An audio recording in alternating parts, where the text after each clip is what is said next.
Assalamualaikum warahmatullahi wabarakatuh. Innal hamdalillah nahmaduhu wa nasta'inuhu wa nastaghfiruh wa na'udzu billahi min shururi anfusina wa min sayyiati a'malina. May yahdihillahu fala mudilla lahu wa may yudlilhu fala hadiyalah. Asyhadu an la ilaha illallah wa asyhadu anna Muhammadan abduhu wa rasuluh, amma ba'd. Alhamdulillah, kita dapat bertemu pada pertemuan pada kali ini sejak kita tak bertemu mungkin 3-4 bulan. Agak lama kita tak bertemu. Sejak saya pindah ke utara, jadi saya pun tak datang sini lah sebab agak jauh. Jadi alhamdulillah lah kali ini kita dapat dipertemukan. Sebelum kita mulakan pertemuan ataupun perbicaraan perbahasan kita pada kali ini berkaitan kepentingan menuntut ilmu. Ini perkara yang sangat penting untuk kita ingatkan. Kerana apa? Mungkin kita telah mengetahui berkaitan dalil-dalil kelebihan menuntut ilmu, apa semua kelebihan menuntut ilmu. Ada ketikanya bukan kita lupa, tetapi futur telah menyerang kita, iaitu kita rasa macam berat untuk beribadah ataupun berat untuk menghadiri majlis ilmu ataupun mendengar ilmu. Lebih teruk lagi adalah untuk mempraktikkan apa yang kita pelajari. Jadi berkaitan kelebihan menuntut ilmu dan lain-lain, itu kita akan bicarakan dalam kuliah ini sampailah habis lagi. Berkaitan ada semua tentang kehidupan kita, iaitu berkaitan futur. Tajuk kita pada hari ini adalah berkaitan pertolongan Allah Subhanahu Wa Taala ketika mana kita sengsara. Kita kena mengetahui bahawasanya orang mukmin, kita sebagai orang muslim ni adalah setiap hari kita berlawan. Kita adalah fighter. Orang mukmin adalah fighter pada tiap-tiap hari. Kita berlawan dengan 3 perkara. Iaitu yang pertama, kita melawan dengan syaitan. Itu musuh utama kita. Musuh daripada sejak zaman Nabi Adam sampailah sekarang. Yang kedua, kita menentang ataupun berhadapan dengan orang-orang manusia yang berada sekeliling kita yang menyeru kepada perkara yang tidak baik. Itu yang kedua. Yang ketiga adalah kita menentang diri sendiri. Kita menentang perasaan takut kita. Kita menentang perasaan kesedihan kita, kerisauan kita. Itu yang kita lawan. Jadi kita kena ketahui, kita ini adalah fighter. Manusia tiap-tiap hari menentang diri sendiri, menentang apa yang ada dalam jiwa dan pemikiran dia. Ada yang mana daripada unsur luar seperti rakan-rakan sekeliling yang mungkin tidak memberikan perkara positif pada kita. Ada juga kalanya kita menentang syaitan. Bahkan Nabi SAW juga menentang syaitan. Rasulullah pernah diganggu ketika mana di dalam solat. Ketika Rasulullah solat, Rasulullah diganggu oleh ifrit. Kemudian apa yang mana Nabi SAW sebutkan bila mana syaitan mengganggu baginda Nabi SAW, wa innallaha amkanani minhu, iaitu Allah Subhanahu Wa Taala membantu Nabi Muhammad SAW untuk menentang dengan syaitan, berlawan dengan syaitan sehingga didapat ditewaskan syaitan. Iaitu syaitan pernah ganggu Rasulullah ketika solat dan Allah yang membantu Rasulullah untuk menentang syaitan dan berjaya. Dalam hadis ni Rasulullah sebut wa innallaha amkanani, iaitu Allah lah yang mana amkanani minhu, yang bantu aku untuk lawan dia. Jadi Rasulullah tidak bangga diri. Sebab kita kena ingat, walaupun kita hari-hari adalah fighter, kita adalah pejuang tiap-tiap hari, menentang perasaan takut kita, menentang perasaan sedih kita, menentang kerisauan yang kita fikirkan perkara yang akan terjadi pada masa hadapan. Kita kena ingat juga, itu semua Allah yang dapat membantu kita. Jadi sebab tu bila mana kita bangun pagi, bahkan sekarang pun kita sentiasa berlawan dan menentang. Dan apabila kita dalam perlawanan dan dalam penentangan ini, kita mengharapkan bantuan Allah. Rasulullah pun ketika solat, kita sebutkan tadi hadis tadi, riwayat tadi, wa innallaha amkanani minhu, Allah yang mana membantu aku untuk lawan dengan syaitan, sehingga syaitan itu dapat dikalahkan ketika mana sedang solat. Jadi manusia paling mulia dalam sejarah peradaban dunia, iaitu Nabi SAW pun diganggu syaitan. Apatah lagi kita, yang mana iman kita tidaklah sekuat mana, yang lebih banyaklah kita menghadapi godaan dan gangguan daripada syaitan. Sebab tu kita ingat bahawasanya 3 musuh utama kita tadi. Yang pertama syaitan, yang kedua syaitan daripada kalangan manusia yang menyuruh kepada perkara yang mana tidak baik, yang ketiga adalah gangguan daripada apa? Daripada perasaan kita, ketakutan kita. Dan apa lagi bisikan syaitan? Asyaitanu ya'idukumul faqra, iaitu syaitan ini menjanjikan ya'idukum, iaitu menakut-nakutkan kita dengan perkara dengan kefakiran, faqra, iaitu kita takut akan kemiskinan, kita takut akan kefakiran, sehingga kita menjual agama kita. Ini juga ada kalanya mungkin ada orang yang mana takut untuk melakukan tindakan tertentu di dalam dunia. Kerana takut akan hartanya, takut akan kemiskinan, takut akan duitnya hilang. Ini disebutkan, Allah sebutkan syaitan menakutkan kamu atau menjanjikan kefakiran kepada kamu. Jadi sebab itulah syaitan merupakan musuh utama pada manusia. Itu kita kena ingat. Dan syaitan ni ada juga syaitan daripada kalangan manusia dan juga syaitan daripada kalangan jin. Yang seterusnya, kita akan pergi kepada hadis yang mana kita akan bicarakan pada hari ini berkaitan yang kita sebutkan. Bagaimana untuk mendapat pertolongan Allah Subhanahu Wa Taala ketika mana kita susah. Sebab manusia, tiap-tiap hari ada kalanya kita mendapat kemenangan. Ada kalanya kita kalah dan kita tewas. Yang kita sebut tadi. Ya? Bukan itu. Maksudnya dalam hari-hari penentangan kita. Kita ada kalanya kita menang melawan musuh-musuh kita sebutkan tadi. Ada kalanya kita kalah dan tewas, jatuh terduduk di bawah. Bila mana kita telah jatuh terduduk di bawah, bagaimana kita untuk bangun? Sukar ada kalanya kita untuk bangun, ada kalanya mudah untuk kita bangun. Jadi hadis yang kita akan bacakan ini diletakkan oleh Al-Imam An-Nawawi dalam Arba'un An-Nawawiyah, hadis 40. Hadis 40 ada banyak. Yang kita ketahui selalunya hadis 40 Imam Nawawi. Hakikatnya ada banyak lagi. Ada Arba'un fil Ahkam, hadis 40 dalam bab hukum hakam, yang dikarang disusun oleh Al-Imam Al-Munziri, yang meletakkan 40 hadis yang penting dalam bab fiqh berkaitan bab hukum hakam yang mana dalam kehidupan kita praktikkan. Hadis 40 Imam Nawawi meletakkan tentang 42 hadis yang mana penting dalam Islam. Hakikatnya masih banyak lagi hadis 40. Yang mana mungkin kita hanya mengetahui sebelum ni berkaitan hadis 40 Imam Nawawi. Hakikatnya banyak lagi hadis 40 yang mana dikarang oleh para ulama. Ada berkaitan hadis 40 tazkiyatun nafs, ada berkaitan aqaid iaitu akidah, dan juga lain-lain hadis 40 yang dikarang oleh para ahli ilmu. Hadis yang mana yang nak sebutkan adalah Al-Hadithus Tasi'u Ashar, hadis nombor 19, diletakkan oleh Imam An-Nawawi dalam Arba'in Nawawiyah. Tapi kita tak baca semualah hadis ini. Hadis ini diriwayatkan daripada Abdullah bin Abbas, yang mana kita mengetahui Abdullah bin Abbas adalah sahabat Nabi SAW yang semana sangat penting. Sebab apa kita katakan Ibnu Abbas ini merupakan sahabat yang sangat penting?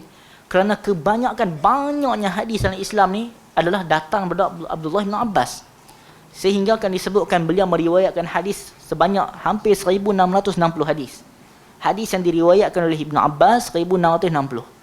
Dan Ibnu Abbas juga merupakan sepupu kepada Nabi SAW. Jadi sebab itulah dia ada banyak riwayatkan hadis. Kerana ketika mana Ibnu Abbas hidup dengan Nabi SAW, Ibnu Abbas masih budak kecil. Kecil lagi. Ketika kewafatan Rasulullah, Ibnu Abbas baru belasan tahun. Jadi sebab itulah hafalannya kuat. Banyak hadis yang dia dapat riwayatkan. Dan Ibnu Abbas ni juga ada anak murid yang mana murid dia juga hebat. Qatadah. Qatadah pernah menyebutkan, Qatadah bukanlah murid utama yang kita sebutkan ini. Murid dia adalah Ikrimah. Qatadah pernah menyebutkan bahawasanya ada 4 orang yang mana paling ilmu mereka ni dipercayai pada zaman tabi'in. Iaitu kata Qatadah, salah satunya adalah Ikrimah. Siapa itu Ikrimah? Ikrimah adalah anak murid Ibnu Abbas. Sebab itu kita katakan guru yang mulia, yang hebat melahirkan murid yang hebat. Contohnya Ikrimah. Ikrimah kita ketahui, kalau kita buka kita tafsir, kita belajar tafsir, kita takkan lari daripada nama Ibnu Abbas ataupun Ikrimah. Sebab guru yang hebat melahirkan murid yang hebat.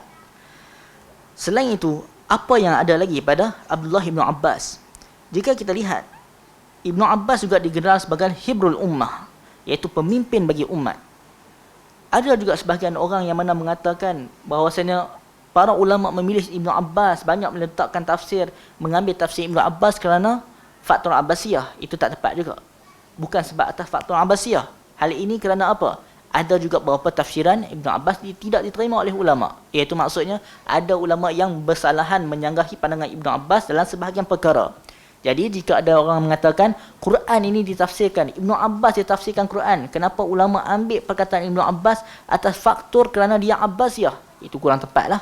Kerana kita mengetahui Ibnu Abbas pernah didoakan oleh Nabi SAW, Allahumma faqihu fid din.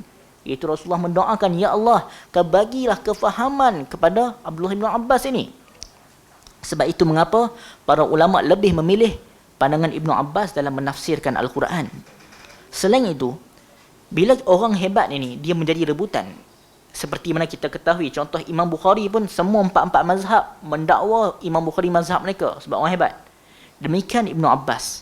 Ibnu Abbas, beliau ini perkataan beliau banyak dinukilkan sehingga kan ada yang betul, ada yang tak betul. Sebab Ibnu Abbas, bila Ibnu Abbas sebut satu perkara, orang ikutlah perkataan dia bila menafsirkan Al-Quran, kebanyakan yang macam tu. Jadi sebab itulah ada yang mana perkataan yang disandarkan kepada dia, tapi Ibnu Abbas tak sebut. Sebab itu ada juga kitab tafsir yang dikarang mengumpulkan apa tafsiran-tafsiran Ibnu Abbas. Nak menunjuknya kehebatan Ibnu Abbas ini di dalam bidang tafsir. Sehingga kan orang berebut nak memenangkan pandangan mereka dengan mengambil pandangan qala Ibnu Abbas. Mereka mendakwa itu kata Ibnu Abbas, tapi hakikatnya bukan. Sebab itu dalam bab ni juga kita kena berhati-hati berkaitan hal ini.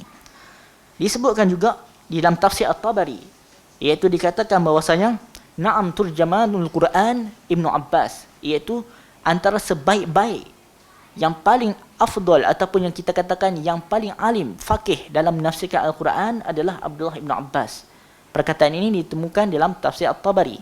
Tetapi kita ketahui Imam Tabari bila banyak meriwayatkan perkataan salaf, namun ada kalanya kena tengok kepada sanad. Jika dalam Tabari, Tabari ini yang bagusnya beliau berikan sanad. Jadi sebab itulah kita dapat cek sama ada sanad itu betul ataupun bermasalah.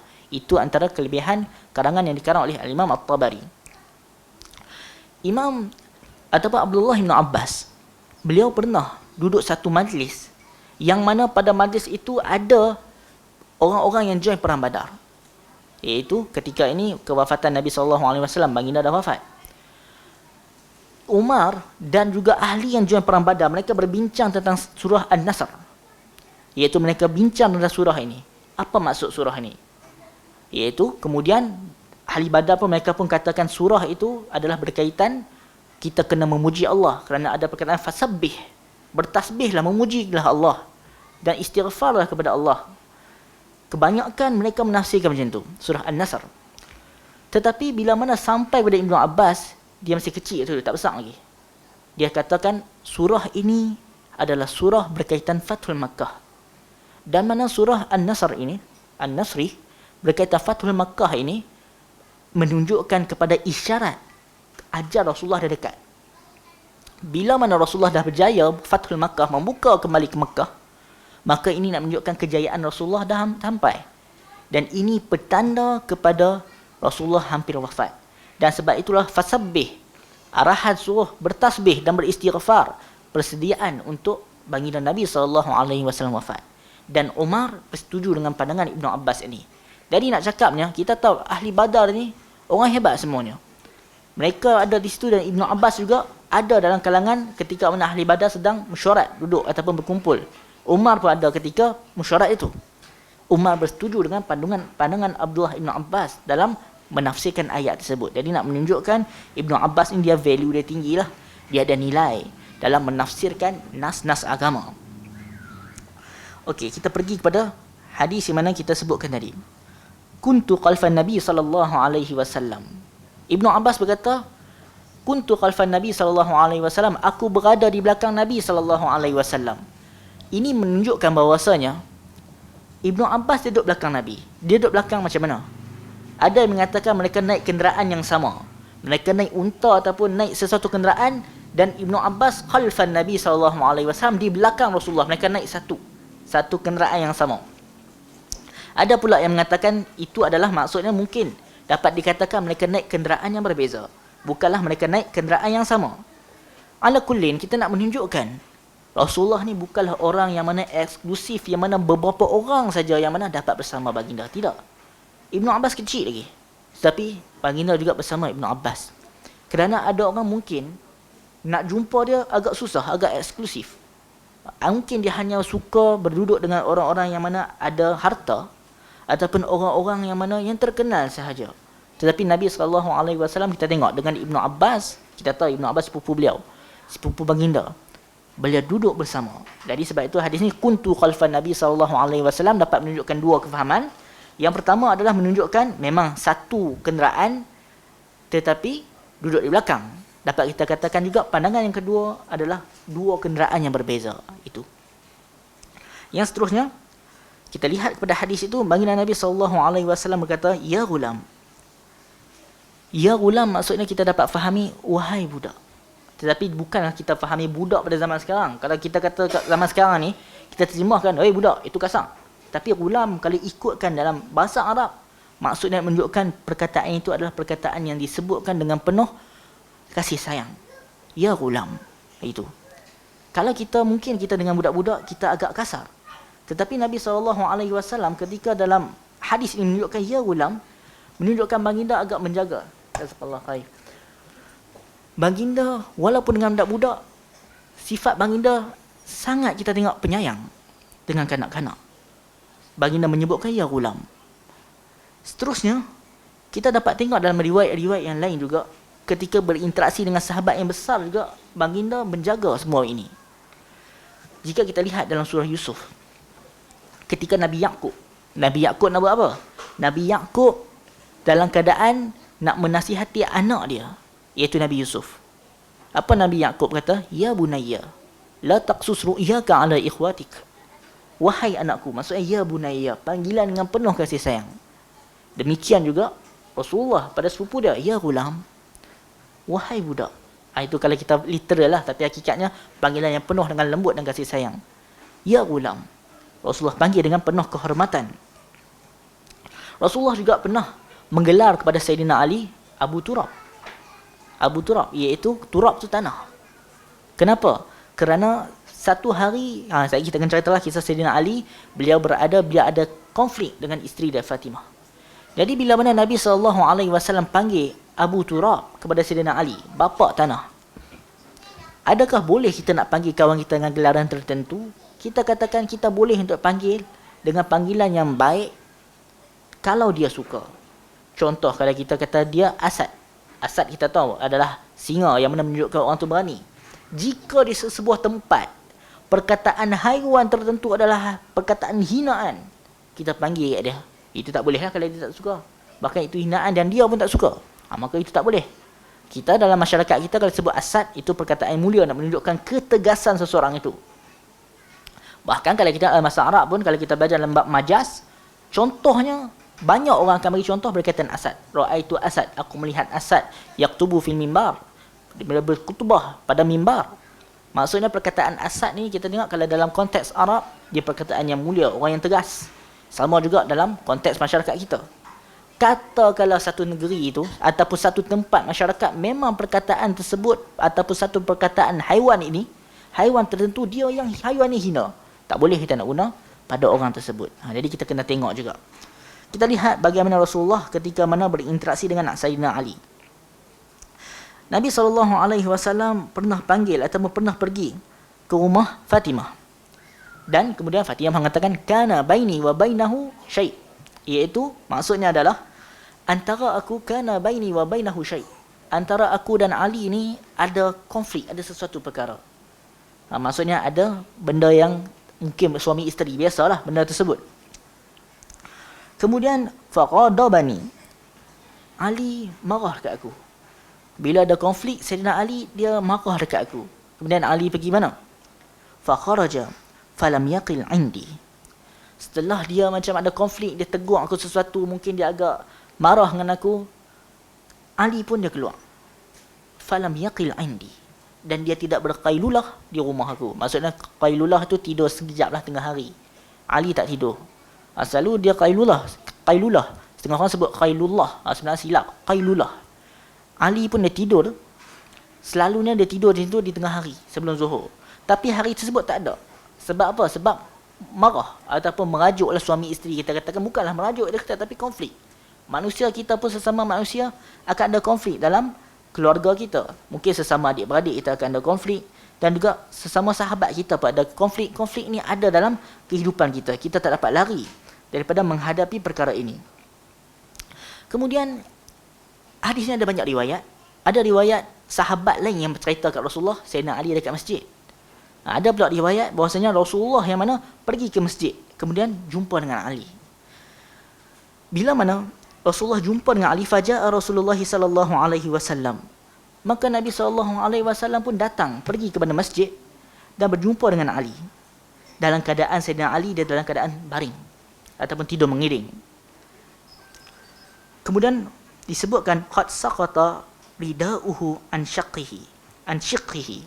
Rida iaitu rida pakaian ataupun kain yang mana ada pada Sayyidina Ali itu jatuh an shiqqihi, pada bahagian bahu ataupun badan dia, tak ada lah jatuh. Sehingga kan apa? Wa asabahu turab, sampai tanah kena dekat dia. Maksudnya ada tanah lah kena dekat dia, maksud ada kesan-kesan turab, kesan-kesan tanah tu ada dekat dia. Kemudian apa Nabi SAW kata lepas tu? Qum aba turab, qum aba turab, bangun wahai bapa kepada tanah, bangun wahai bapa kepada tanah. Jadi nak menunjukkan Rasulullah bergurau ataupun Rasulullah bermesra dengan sahabat-sahabat dia. Rasulullah dah qum, bangunlah wahai aba turab. Maksudnya turab tu tanah, kerana Sayyidina Ali dalam keadaan berbaring, tanah ada, asabahu turab, maksudnya ada pada pakaian Ali ataupun pada badan dia ada kesan turab, kesan tanah. Jadi sebab tu Rasulullah mengata qum aba turab. Dan dikatakan Sayyidina Ali sangat gembira dengan perkataan ini ataupun dengan gelaran Abu Turab ini. Sebab itu kita katakan tadi, boleh untuk kalau kita panggil kawan kita dengan gelaran tertentu yang dia suka. Kalau dia tak suka, kita janganlah duk buat macam tu, kita saja kita sebut benda tu. Contoh binatang yang tak elok, macam khinzir ke, babi ke, kita duk sebut kat kawan kita, tak boleh kita sebut macam tu. Ataupun kita sebut perkataan tertentu yang lain, seperti haiwan-haiwan lain, yang mana benda tersebut kita dengar perkataan salaf. Sa'id bin Musayyib pun melarang perkara ini. Kalau kita sebutkan kepada manusia perkataan-perkataan yang tidak elok, disamakan pula dengan haiwan ataupun binatang. Janganlah kita buat perkara sedemikian rupa. Yang seterusnya, sebab itu bagaimana kita berinteraksi dengan manusia itu penting. Sebelum ni saya dah pergi hospital, dan waktu saya pergi ni 3-4 hari lepas, nurse tu ada tanya kepada saya, macam mana kalau kita nak tegur pesakit? Maksudnya pesakit, kita tahu lah pesakit pun ada macam-macam ragam mereka. Pesakit yang mana mereka nak beribadah tapi ibadah mereka tak betul, dan bila ditegur tak mau ikut. Okey, jadi macam mana cara nak tegur? Ataupun ada pula pesakit yang mana dia keras dengan apa yang dia belajar tentang ibadah waktu sakit. Kita tahu ibadah waktu sakit ni macam-macam pandangan. Mungkin dia nak berkeras dengan satu pandangan tersebut sehingga menyebabkan basah habis katil dia. Kemudian nurse-nurse nak tegur, macam mana nak buat? Kita katakan, tegurlah dengan cara yang elok. Jangan kita maki, hamun ataupun marah dia. Sebab dia dalam keadaan emosi. Dia dalam keadaan yang mana yang sakit, dalam keadaan sakit. Jadi mungkin mental dia terganggu, diri dia terganggu, sehingga kan dia nak straight dengan pandangan apa yang dia buat. Sebab itu janganlah sampai menggelarkan pesakit itu dengan gelaran-gelaran yang tidak elok. Kita gelar pesakit itu dengan pandangan ataupun sebut nama haiwan tertentu ke, tak boleh macam tu. Jadi sebab tu ada kalanya benda kita nak bawa tu betul. Benda tu memang benda kebenaran, tetapi cara kita sampaikan itu salah, menyebabkan orang menolak benda yang kita nak bawa itu. Sebab itu kadang-kadang perkataan itu sahih, tetapi cara kita yang kurang tepat, yang ghalat, yang salah. Sebab itu kita kena betulkan bagaimana cara kita untuk menerangkan kepada seseorang kebenaran itu. Ada kalanya kebatilan itu dia benda yang buruk tapi dihiasi dengan keindahan. Contohnya jika najis ataupun kotor, yang tahik yang kotor, najis yang mana dia tidak berbau busuk, dia kemudian display perfume sampai dia wangi dan dibalut dengan plastik yang cantik, akan nampak indah. Tetapi apabila coklat yang mana plastik itu kita buka habis dah, letak tempat mata sampai nampak kotor, walaupun kita katakan coklat itu sedap, semut pun masih hurung kalau kita letak, tetap orang tak mahu ambil coklat tu, orang akan ambil najis yang dibalutkan dengan apa? Dengan plastik yang indah itu. Sebab itulah kadang-kadang cara kita yang mana kita kena betulkan, walaupun kebenaran itu tetap benar, tapi cara yang kita bawa mungkin pendekatan yang agak kita kena ubah. Bila mana kita katakan tadi Rasulullah duduk di hadapan Ibnu Abbas, kuntu khalfan Nabi SAW, aku berada di belakang Nabi SAW. Apa terjadi setelah itu? Setelah itu Rasulullah mengatakan, ini u'allimuka kalimat, aku ingin mengajarkan engkau beberapa kalimat. Rasulullah nak mengajar kepada siapa? Kepada Ibnu Abbas beberapa kalimat, yang mana perkara ini adalah perkara yang penting di dalam kehidupan. Jadi ini kita nak menunjukkan para Rasul, mereka tidak menyembunyikan ilmu. Jika mereka mengetahui satu perkara, mereka akan bagi tahu. Sebab itulah kita juga, jika kita tahu satu ilmu, kalau anak kita tanya, ke kawan kita tanya, kita tahu perkara tersebut, kita bagi tahu pada mereka. Jangan kita kedekut ilmu. Sebab semakin banyak kita memberi, semakin banyak juga ganjaran yang kita akan dapat. Sebab itu, jangan sombong dalam ilmu. Sombong ini ataupun kita katakan kedekut ini, bukan hanya pada harta. Tidak. Ada orang pada ilmu. Contoh, kalau dekat universiti ke apa-apa kadang-kadang kawan-kawan yang mana bila ditanyakan, dia tak nak jawab. Tak nak jawab sebab apa? Sebab tak nak sekali kawan itu duduk atas dia dalam ranking exam. Itu benda yang tak elok. Sebab ilmu ni kita tidak boleh untuk sembunyikan. Terutama ilmu agama. Kerana ada riwayat, ada hadis yang mana ancaman terhadap orang yang mana menyembunyikan ilmu. Jadi sebab itu kita kena sampaikan ilmu yang mana kita ada. Rasulullah antara sifatnya tidak akan menyembunyikan ilmu. Sebab tu Allah sebut dalam Quran, ya ayyuhar rasul, wahai sekalian rasul, balligh ma unzila ilaik. Maksudnya balligh, sampaikanlah ma unzila ilaik, apa yang diturunkan kepada engkau. Maksudnya apa yang diturunkan oleh Allah kepada Rasul, balligh ma unzila ilaik, sampaikan apa yang mana telah diturunkan kepada engkau. Jadi daripada ayat ni kita katakan Rasulullah tak memandai dalam wahyu. Sebab perintah Allah suruh sampaikan ma unzila ilaik, apa yang mana diturunkan kepada engkau. Sebab itu banyak kali dah kita sebut Rasulullah bila mana ditanya dalam permasalahan tertentu, Rasulullah fasakata Nabi SAW, baginda diam. Sebab apa baginda diam? Wahyu tak turun lagi. Bila wahyu tak turun, Rasulullah pun diam. Ini menunjukkan dalam agama baginda Nabi SAW tidak memandai-mandai. Ada wahyu baru Rasulullah akan berbicara. Maksudnya jika wahyu tak turun, Rasulullah tidaklah berbicara berkaitan urusan halal dan haram sesuka hati.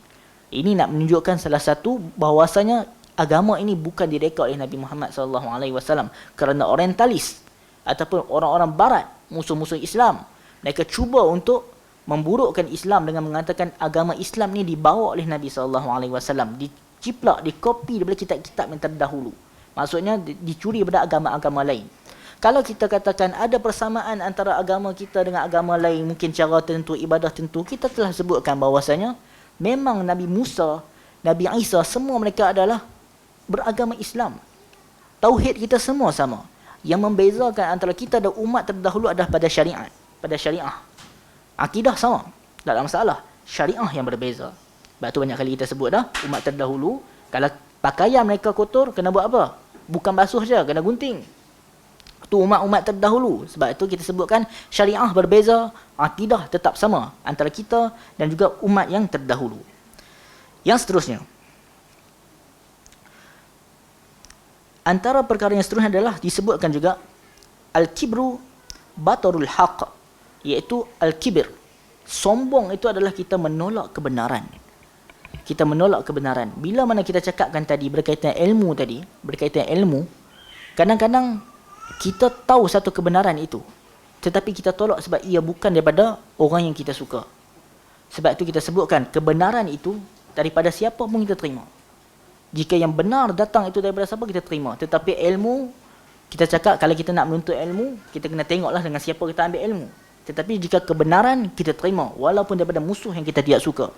Tetapi jika bila mana melibatkan ilmu agama, kita nak duduk lama, kita kena tengoklah dengan siapa kita mengambil ilmu tersebut. Sebab tu kita katakan, kita tak nak terjatuh dalam golongan yang mana? Golongan yang sombong, itu al-kibir. Kerana batarul haq, menolak kebenaran yang datang. Menolak kebenaran yang datang sebab apa? Yang membawa itu adalah bukan orang yang kita suka. Antara perkara yang berat dalam kehidupan ni adalah bila mana kebenaran itu dibawa oleh musuh. Bila mana kebenaran itu dibawa oleh orang yang kita benci, orang yang kita ada masalah peribadi dengan dia, dia bawa benda betul pun kita tolak. Sebab apa? Sebab masalah peribadi. Bukan masalah keilmuan lagi. Ataupun bukan dengan pertimbangan menurut neraca syariat. Itu yang susah sikit tu. Sebab itu ada kalanya dalam kehidupan ini, kita kena utamakan kebenaran di hadapan. Sebabnya, contoh kita ambil. Dalam masyarakat kita sendiri, kita selalu kata, dia ni kawan aku, apa jadi pun aku akan sentiasa berada di belakang kau.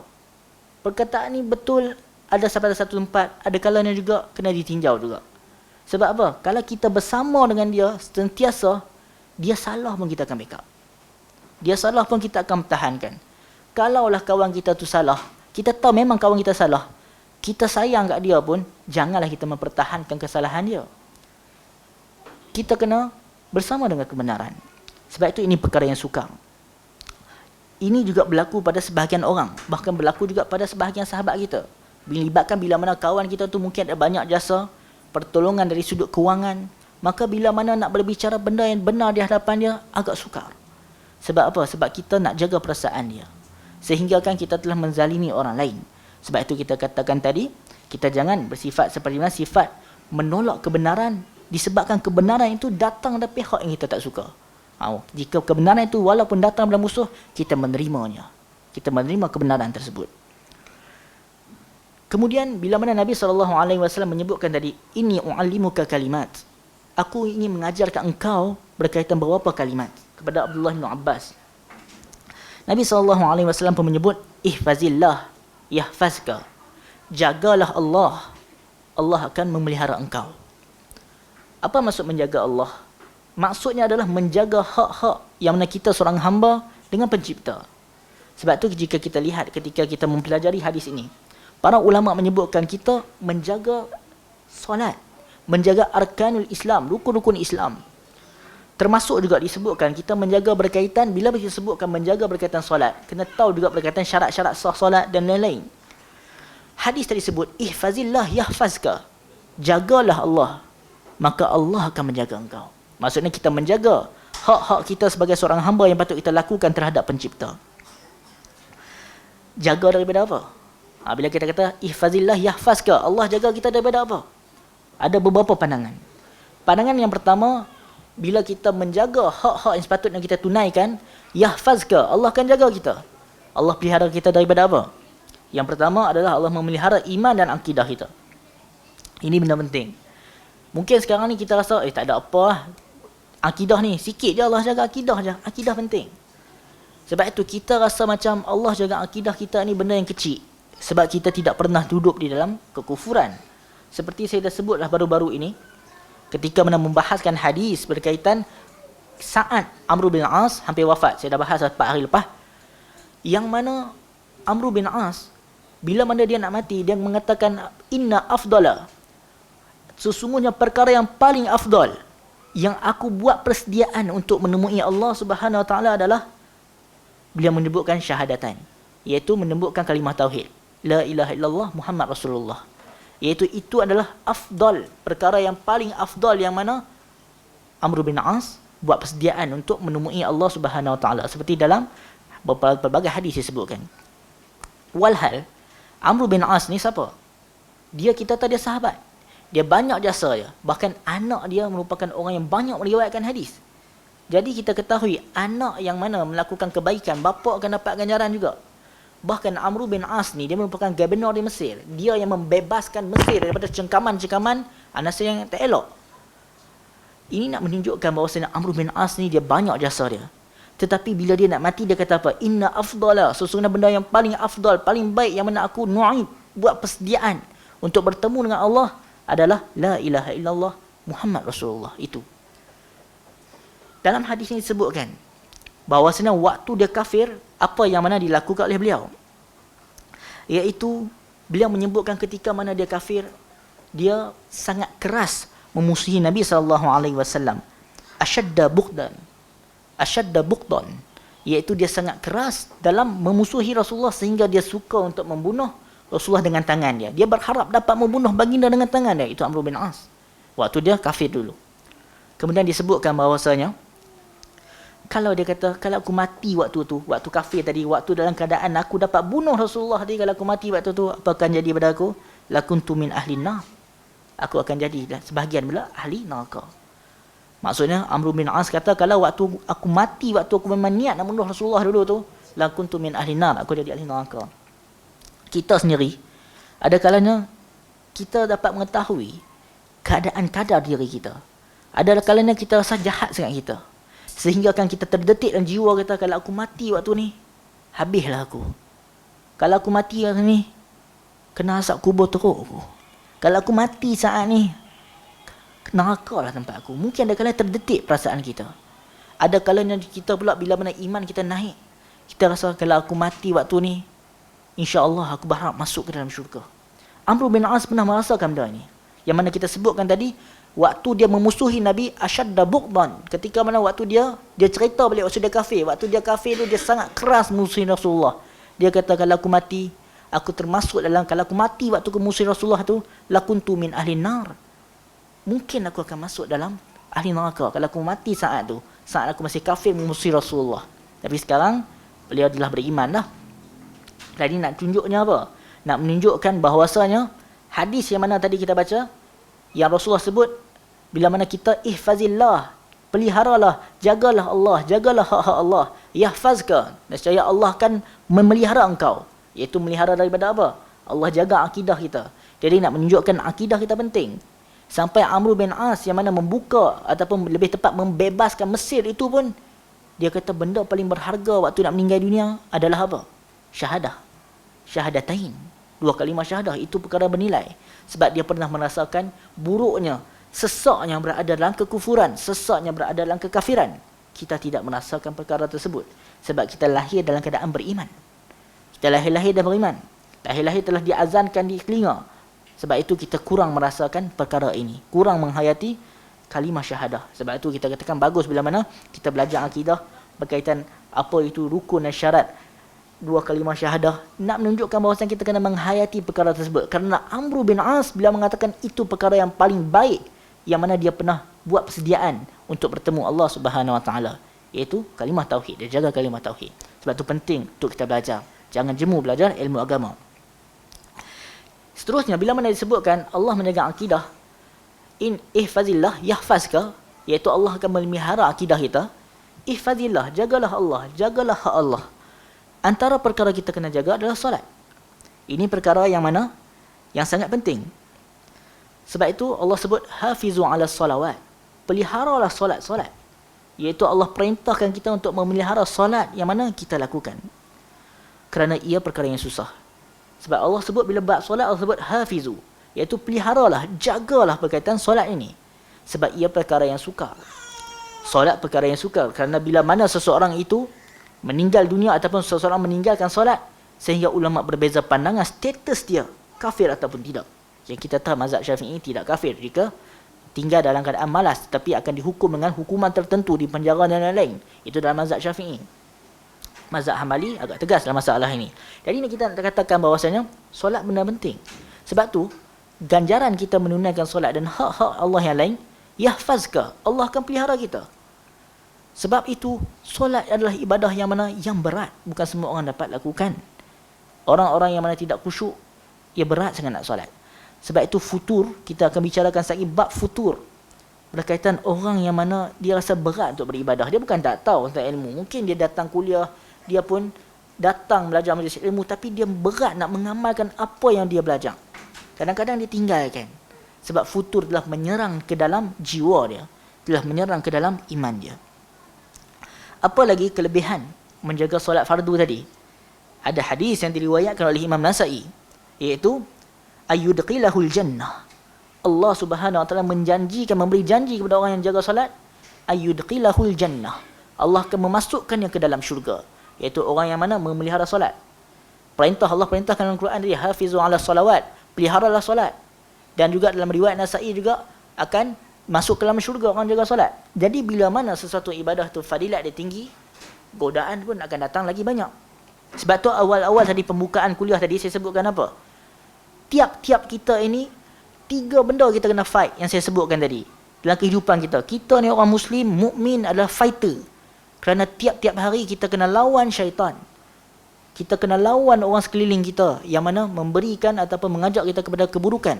Dan juga kita kena lawan diri kita sendiri. Melawan perasaan takut kita, melawan perasaan kemalasan kita, dan juga kita melawan perkara-perkara yang lain. Bahkan kita juga diminta oleh Allah untuk mendoakan supaya dijauhkan dengan beberapa perkara yang mana kita akan sebutkan sebentar lagi.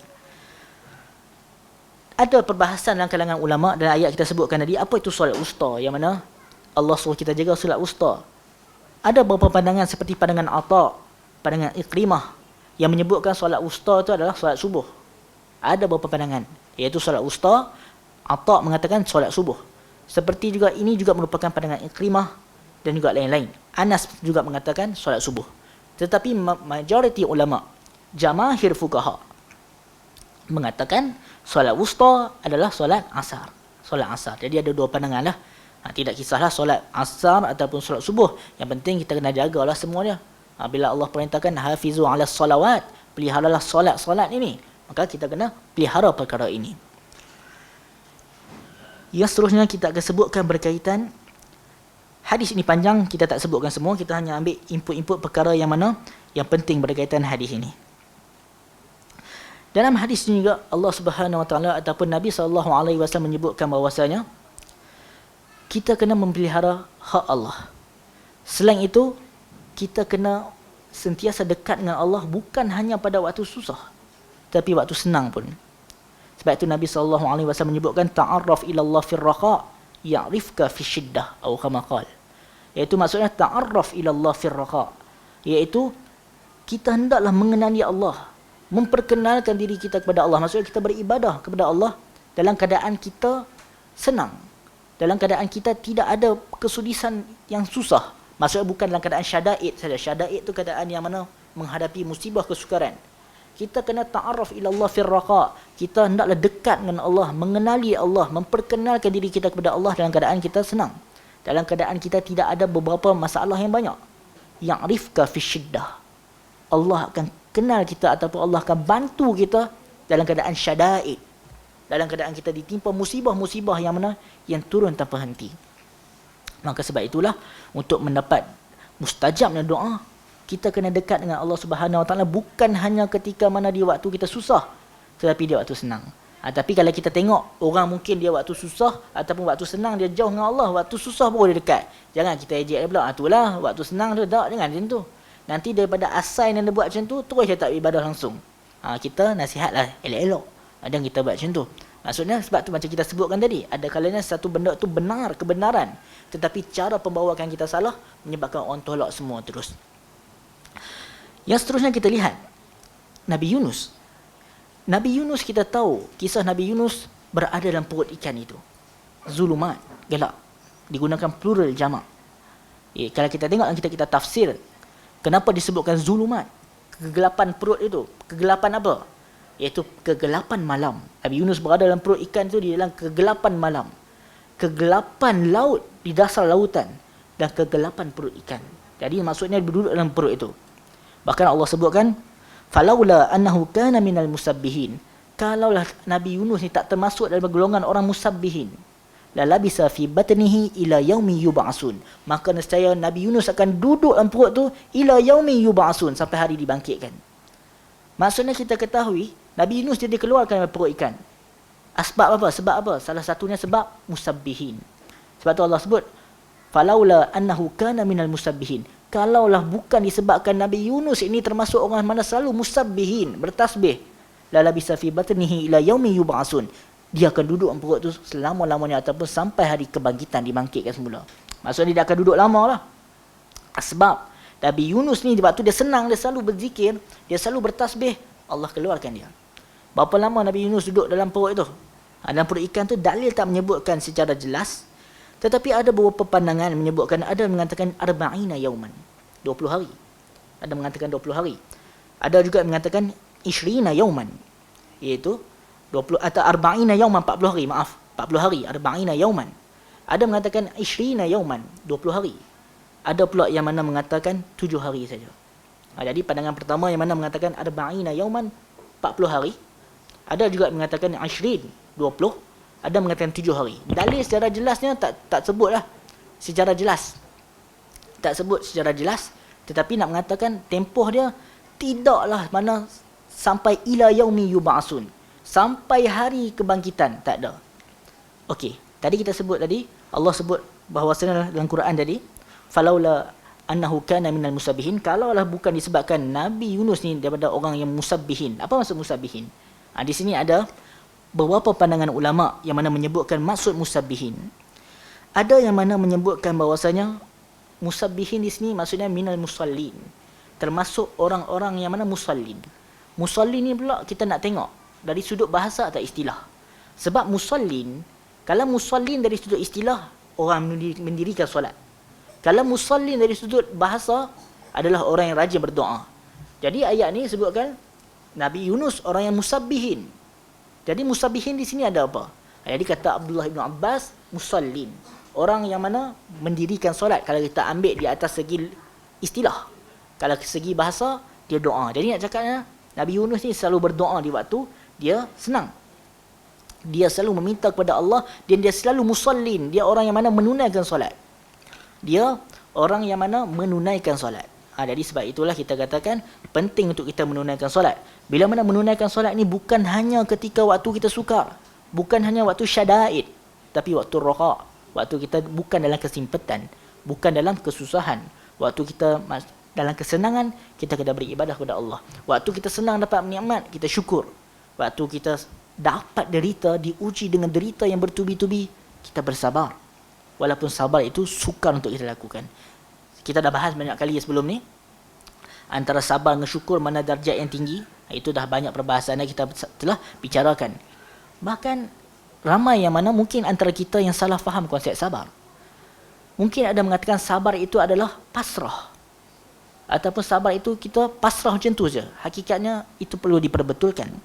Sabar, ini saya dah sebut banyak kali juga, sabar ini kita ketahui dia ada 3 step ataupun 3 pembahagian. Ringkaskan kepada 2. Ada sabar ketika mana sabar melakukan ibadah. Ada yang kedua, sabar ketika mana kita menjauhi perkara yang dilarang. Yang ketiga, sabar menghadapi musibah. 3 benda ni. Selalu bila kita sebut sabar, kita dah ingat apa? Kita dah ingat sabar ni hanya ketika dapat musibah. Itu saja kita ingat. Tetapi hakikatnya sabar itu lebih luas. Ini selalu kita sebut lah. Sabar itu dia banyak lagi.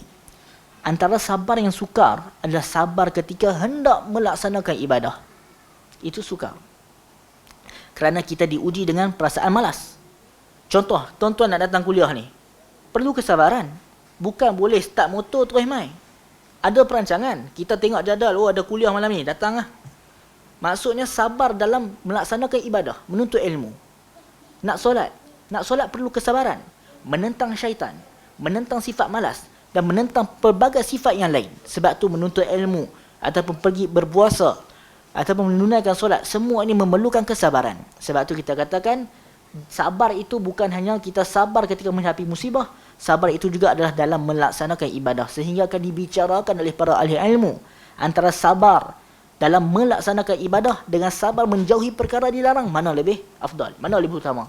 Ada perbahasan dan perbincangan dalam kalangan ahli ilmu.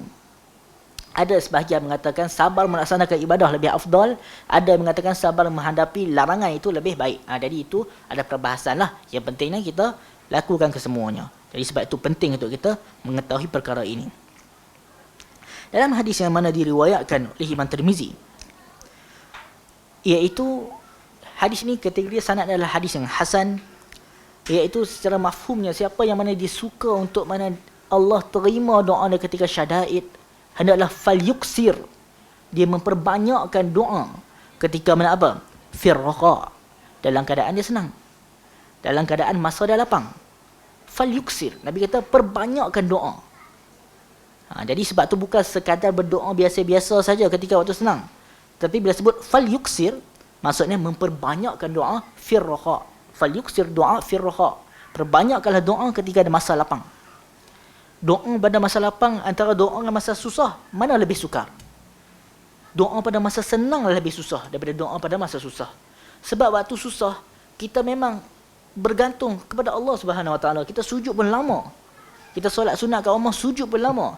Kita berdoa pun, kita berdoa dengan penuh penghayatan dan rintihan. Kita baca Quran pun rasa dekat dengan pencipta. Itu ketika kita susah. Sebab itu Rasulullah sebut, falyuksir doa firraqa. Maka perbanyakkanlah doa ketika mana masa lapang, ketika mudah. Kalau nak mendapat mustajab, nak Allah terima doa kita ketika syada'id. Sebab doa ketika senang ada perkara yang sangat sukar untuk kita lakukan. Waktu itulah kita nak enjoy, waktu itulah kita nak lakukan perkara itu, nak buat ini. Sebab tu Rasulullah kata banyakkan doa ketika mana raha, dalam keadaan masa lapang. Yang seterusnya, kita pergi kepada perkara yang seterusnya pula adalah masih lagi berkaitan hadis ini. Hadis ini panjang. Iaitu berkaitan futur. Walaupun dalam hadis ini tidak disebutkan futur, tetapi ia masih ada kaitan lagi dengan perkara ini. Apa perkara dia? Iaitu perkara yang mana kita akan sebutkan. Tadi kita sebutkan ihfazillah yahfazka, iaitu jagalah Allah, maka Allah akan pelihara kita. Tak apa, tak ada masalah, okey je. Bila kita sebut tadi Allah jaga kita, ataupun kita ihfazillah, jagalah Allah yahfazka, maka Allah akan jaga kita balik. Bila mana kita nak menunaikan hak Allah, iaitu kita nak beribadah, akan banyak godaan. Salah satunya futur. Sifat futur. Apa itu futur? Iaitu kita rasa macam malas, susah nak beribadah. Manusia akan ada perasaan ni. Bahkan perasaan ni pun ada juga pada para sahabat Nabi SAW, itu futur. Kadang-kadang kita rasa macam berat nak beribadah. Kuliah pun kita rasa kadang-kadang berat, kita nak start motor, nak start kereta, nak datang ke sini, nak datang ke kuliah. Itu futur. Perasaan ini. Sebab itu, kalau kita tengok, orang Arab kata, dawamul hal minal muhal. Iaitu, dawamul hal minal muhal maksudnya, sesuatu perkara itu, untuk menetapnya sesuatu perkara itu dalam keadaan yang sama, merupakan perkara yang mustahil. Dawamul hal minal muhal. Satu benda itu nak menetap secara tetap itu adalah perkara yang sangat mustahil. Sama juga macam diri kita, iaitu iman kita, iaitu ibadah kita. Ada kala kita tak tetap. Maksudnya, yazid wa yanqus, naik dan turun, bertambah dan berkurang. Kita nak datang beribadah pun kadang-kadang rasa malas. Sebab itulah dawamul hal minal muhal. Nak menetapnya satu perkara itu secara konsisten dalam satu keadaan, satu perkara yang mustahil. Kita lihat seterusnya dalil yang mana berkaitan futur ini. Inna likulli amalin syirrah. Sesungguhnya tiap-tiap amal ada syirrah. Apa maksud syirrah? Syirrah ini adalah kita katakan nasyat, iaitu orang yang nasyid, yang mana bersungguh-sungguh semangat dalam ibadah. Sebab itu disebutkan inna likulli amal, sesungguhnya setiap amal dia ada syirrah, iaitu dia ada masa dia semangat. Nasyat, masa dia semangat, perkara yang mana dia buat tu dalam keadaan sungguh-sungguh. Ada ketikanya manusia macam tu. Walikulli syirratin fatratun. Dan setiap perkara yang kita sebutkan semangat itu, setiap semangat itu ada fatrah dia. Fatrah tu maksudnya ada waktu dia tertentu yang menyebabkan manusia daripada nasyat, dia rajin, semangat, kepada kasal, kepada malah. Ini dah disebutkan dah dulu. Rasulullah dah ingatkan kita bahawasanya benda yang mana syirrah, yang mana kita buat asalnya atas semangat, dia akan ada fatrah, akan ada waktu tertentu yang mana akan terhenti benda tersebut. Kita akan rasa malas beribadah. Faman kanat fatratuhu ila sunnati faqad aflah. Siapa yang mana ketika zaman dia sedang malas itu, dia kembali ila sunnati, dia kembali kepada sunnah aku, faqad aflah, maka dia telah berjaya. Maka kita katakan orang yang mana dalam keadaan futur, dalam keadaan dia rasa berat dan malas sangat untuk beribadah, dia kembali, ni ya. Apa ni sagi sound ni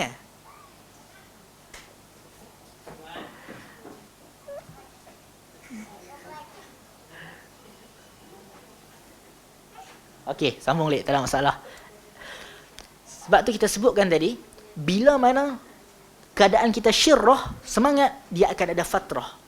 Maksudnya bila mana keadaan kita semangat nak beribadah, dia akan ada juga waktu kita yang mana waktu tersebut kita rasa macam berat untuk beribadah, malas untuk beribadah. Orang yang berjaya siapa? Iaitu siapa yang mana dalam keadaan dia rasa berat itu, dia kembali ila sunnati faqad aflah. Dia kembali kepada sunnah aku, dialah termasuk orang berjaya. Maksudnya, benda ni semua orang terjadi pada kita. Benda ni kita semua terjadi. Yang membezakan antara kita, ada yang mana kembali kepada sunnati, ila sunnati, Rasulullah kata. Ada pula yang mana sebaliknya, asa. Sebab itu kita sebutkan berkaitan hal ini. Semua kita mungkin akan alami futur, iaitu malas beribadah. Yang membezakan kita, ada yang mana kembali kepada sunnah Nabi, dan ada yang mana tergelincir. Sebab itu kita kena berdoa supaya kita tetap berada di atas jalan yang benar. Ada juga riwayat lain. Hadis ni kata Al-Imam Al-Haisami, sanadnya adalah Hasan. Iaitu iman seseorang ini dia lusuh. Seperti mana apa? Seperti mana kama yaqlaqu saubu. Iman seseorang ini akan lusuh kama yaqlaqu saubu, seperti mana lusuhnya pakaian. Maksudnya iman orang ni ada kalanya dia naik dan ada kalanya dia turun. Ada kalanya iman ni dia elok macam baju yang baru beli. Ada kalanya pula kama yaqlaqu saubu, seperti mana baju yang mana lusuh. Dan Rasulullah suruh kita buat apa? Fas'alullah Iaitu mintalah kepada Allah untuk apa? Ayyujaddida, untuk Allah Subhanahu wa taala mentajdidkan, memperbaharui, menambah iman kita fi qulubikum, pada jiwa kamu. Iaitu sebab itulah kita kena minta supaya Allah tetapkan iman kita, tetapkan pendirian kita, tetapkan qalb kita. Qalb pun, jantung hati pun, nama pun kalau kita tengok bahasa Arab, maksud dia pun berbolak-balik, iaitu ada benda berada di atas dan di bawah. Sebab tu jantung kita ni dia boleh berbolak, berada di atas dan juga berada di bawah, sehingga kita jatuh tersungkur di bawah sampai kita susah untuk bangun kembali. Sebab itulah Rasulullah menyuruh kita fas'alullah, kita mintalah kepada Allah Subhanahu wa taala bila mana kita berada di bawah. Sebab kadang-kadang bila kita futur tu kita semalah berat beribadah, susah ada kalanya nak bangun kembali. Sebab tu kena mentajdidkan iman. Minta kepada Allah supaya ayyujaddida, untuk memperbaharui, menambah iman kita. Ada riwayat yang lain, tapi status hadis ni dipersisihi oleh ulama, ada yang mana mendaifkan riwayat ini. Sahabat bertanya, kaifa nujaddid, iaitu bagaimana kami nak mentajdidkan, memperbaharui iman kami. Kemudian Nabi SAW bersabda, iaitu aksir, perbanyakkanlah menyebutkan la ilaha illallah. Maksudnya kita sebut la ilaha illallah dengan menghayatinya. Walaupun hadis ini terdapat perselisihan pada sanadnya, tetapi boleh untuk kita amalkan benda ini. Kita menyebut la ilaha illallah dengan kita menghayati apa di sebaliknya, seperti dilakukan oleh Amr bin As dalam riwayat Muslim sebelum Amr bin As meninggal dunia. Beliau menghayati maksud di sebalik la ilaha illallah yang kita telah sebutkan tadi. Apa ciri-ciri orang yang futur? Ciri-ciri orang yang futur adalah ketika mana dia dah rasa malas untuk melakukan sesuatu ibadah itu. Yang mana asalnya sebelum ni mungkin dia solat pun, dia semangat untuk melakukan solat, dia ada perasaan syirrah, semangat untuk melakukan ibadah, semangat baca Quran, semangat bersedekah, semangat mai kuliah, semangat mai majlis ilmu. Tetapi ada kalanya benda tu luntur. Kita rasa malas sampai kita tak mai. Hari pertama kita kalah, hari kedua kita kalah. Tetapi bila mana semangat seseorang itu dia masuk dalam futur selama seminggu, itu sukar dia nak bangun balik. Sebab dia dah masuk, benda tu dah normal bagi dia. Sama juga macam orang yang mana meninggalkan solat. Meninggalkan satu solat pun dah besar di sisi Allah Subhanahu wa taala. Tetapi jika dia tinggal sekali, dia tinggal sehari, tak solat langsung sehari. Mula-mula mungkin orang meninggalkan solat sekali dia rasa bersalah. Tapi kalau dia tinggal sehari tak solat langsung, 2-3 hari tak solat langsung, dia akan seminggu dia tak rasa apa dah tinggal solat. Dah rasa normal benda tu. Sebab tu futur ni jangan biar jatuh lama-lama. Nabi dah sebut tadi, futur ini ada dua orang yang mana bila mana terlibat dalam futur. Ada yang nak akan kembali ila sunnati. Rasulullah kata, siapa kembali ila sunnati, kembali kepada sunnah aku ketika futur, faqad aflah, dia berjaya. Tetapi siapa yang mana tak kembali kepada sunnah aku, halak, binasa. Maksudnya dalam futur ini ada dua cabang. Ada yang mana berjaya keluar, ada yang mana halak, binasa dan musnah. Maksudnya musnah, maksudnya iman dia itu menghadapi kritikal, kecemasan lah. Nah itu sebab tu kita katakan futur ni manusia akan ada, iaitu perasaan berat ibadah, malas ibadah. Tetapi ada penawarnya, ada cara untuk keluar daripada dia. Ada juga futur ini disebabkan faktor ekonomi, mungkin disebabkan masalah kewangan yang dihadapi. Dia pun rasa tidak berharap ataupun dia tak yakin kepada pencipta. Kerana dia merasakan ujian yang Allah berikan kepada dia adalah dia merasakan Allah zalim kat dia. Hakikatnya dia tidak mengetahui Tuhan mengujinya adalah untuk menaikkan imannya jika dia berjaya menghadapi kesabaran itu. Berapa ramai orang yang mana kita sebutkan banyak kali, dia jatuh kepada masalah tentu barang hilang ke, sesuatu barang kemas, contoh dia ada barang kemas hilang. Dia pergi mana? Dia pergi bomo untuk tengok kat mana siapa yang curi barang ni. Jumpa bomo kata sekian-sekian yang curi. Dia percaya. Sebab itu Allah uji kita, kita tengok di mana kita dapat pergi membawa ujian tersebut. Adakah kita berjaya untuk menghadapi ujian tersebut ataupun kita menyelesaikan ujian tersebut dengan menambah masalah yang lain. Kita sangka kita telah selesai, tapi kita telah menambah beban yang baru sebenarnya. Sebab itu penting untuk kita mengetahui berkaitan perkara ini. Antara doa yang kita diajar untuk kita baca hari-hari, untuk kita rasa semangat bangun balik ibadah kita futur, iaitu putus asa ataupun jatuh dalam beribadah ini, iaitu Nabi SAW mengajar kepada kita, Allahumma inni a'udzubika minal ajzi wal kasal, iaitu ya Allah, aku meminta daripada engkau perlindungan daripada minal ajzi. Al-ajz adalah perkara yang mana kita tak dapat lakukan perkara tersebut. Kita ada keuzuran ataupun kita rasa berat, susah nak buat benda itu. Jadi doa ni kita minta bebas daripada dua sifat, al-ajaz wal kasal. Allahumma inni a'udzubika minal ajzi wal kasal. Ya Allah, aku meminta perlindungan daripada sifat al-ajaz, iaitu kita tak mampu untuk melakukan satu perkara, wal kasal, dan juga kita rasa malas untuk melakukan satu benda. Malas ini benda yang sukar, ia penyakit sebenarnya. Kalau kita tengok dalam psikologi pun, malas ni ubat dia sukar, susah. Sebab itu Rasulullah dah suruh kita dah minta awal-awal doa daripada dua benda ni, jauh dua benda ni. Minal ajzi wal kasal, daripada benda yang sukar. Ajaz adalah benda yang susah kita nak buat, dan juga kasal, malas. Bila kita malas, bukan hanya dalam ibadah saja, dia akan pergi kepada benda-benda lain sama. Mula-mula kita akan malas dalam bab apa? Kita akan malas dalam bab solat. Kemudian kita akan cuai pula malas dalam bab-bab yang lain. Dia akan pergi kepada lain. Kalau kita mula malas daripada solat, dia akan pergi terbang ataupun masuk ke dalam jalan-jalan yang lain, kemalasan yang lain. Malas itu dan malas ini. Sebab itu kenapa bila mana Rasulullah yang suruh kita doa, jauhkan benda-benda ni, nak menunjukkan dua benda ini adalah benda yang sangat berat. Dan benda ini masuk ke dalam jiwa manusia. Dua benda inilah yang mana banyak manusia menimpanya, iaitu kita katakan al-ajzi, iaitu ketidakmampuan untuk buat satu benda tersebut, wal kasal, malah kita rasa berat sangat nak bangun, berat sangat nak pergi, berat sangat tangan nak masuk, nak infak, nak sedekah. Sebab tu kita kena hari-hari doa dengan penuh penghayatan, Allahumma inni a'udzubika minal ajzi wal kasal. Ya Allah, aku meminta perlindungan daripadamu daripada penyakit ajaz, tak mampu buat satu benda, dan juga kasal. Seterusnya adalah kita meminta kepada Allah Subhanahu Wa Taala daripada hati ataupun jiwa, wa min qalbin la yakhshaq, daripada hati yang mana tidak khusyuk. Ini pun benda yang sukar, iaitu jika kita minta kepada Allah ini supaya hati kita khusyuk, kita minta kepada Allah supaya dijauhi daripada hati yang mana la yakhshaq, yang tak takut dan pencipta, maksudnya hati yang tidak khusyuk. Ini doa yang mana kita dianjurkan untuk meminta supaya kita meminta perlindungan Allah daripada hati, qalb, yang mana la yakhsha, yang tak takut kepada pencipta, yang mana tak khusyuk dalam beribadah. Sebab apa?